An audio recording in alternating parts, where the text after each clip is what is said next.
biggest buck I ever seen walked out at 30 yards, and I never got a shot. This story takes place around mid-rut, around November 15th, 2024.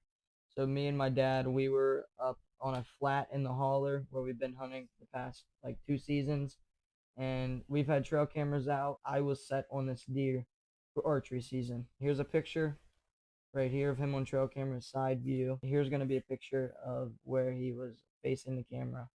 Looked that big, but he was a 10. It was about 5:30 whenever we started to head up. I remember that morning because I just felt it in my body. I just felt that I was going to see a huge deer, and I thought I was going to come home with something.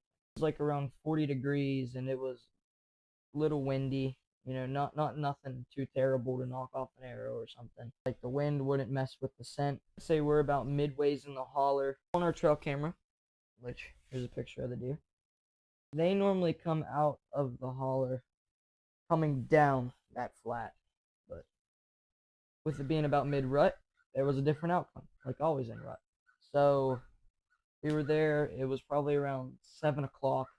Two doe came down out of the holler, their normal routine, just passed through the plot, went down to the hill, down to the creek. The target buck, I named it Ginger. I'm not really for sure what I named. I'm just calling it Ginger. So he's a 10 point. We've had him on camera. Like 2 summers. He's been my target buck for a while now. And then he actually came down over the hill probably around 9-ish, 9:15-ish. Came down over the hill. Let's just say this. I was not ready at all. And then I see him. I just see massive horns coming down the hill. It's like trotting almost, because there's a doe down there where our plot was, and he must have saw her or smelled her or something. So then he came down over the hill, which I was like, that couldn't be him, because normally he actually comes down the holler, but it was him. And then he was stuck behind a tree for 10 minutes, like 8 minutes. Did not move, stood there, looked around. He was an old, mature buck. He was just observing his area. Really kind of made me mad because I wanted to get him, but where he was sitting, it was a perfect broadside shot. But where I was sitting, that foot away, makes a huge difference. He was stuck behind a big old oak tree. In his case, so then he moves down the hill a little bit because the doe starts going down the hill. So he moves down the hill a little bit, and the only thing that was between my arrow and his heart was a big briar bush that we were supposed to take out that summer, but we never got around to it. He stepped right out, like right there, and dude, I wanted to shoot him so bad, but I'd rather make a clean shot than wound that deer. So, and then he stood there for about probably 2 minutes, and then muzzle loader, 2 muzzle loader shots went off, and he jumped around and hauled it right back up the hill. And I had a feeling he'd come back, but he never came back. I'll tell you about another story. There's another buck that I've been watching. He was also a 10 point. Bright snow white antlers.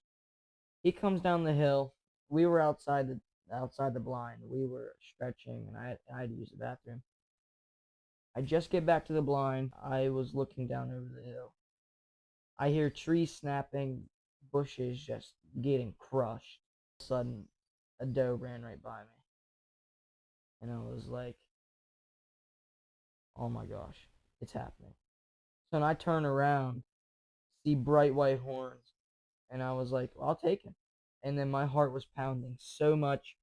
Tried to get back to the blind, tripped over a root in the ground, and I actually tumbled into the blind.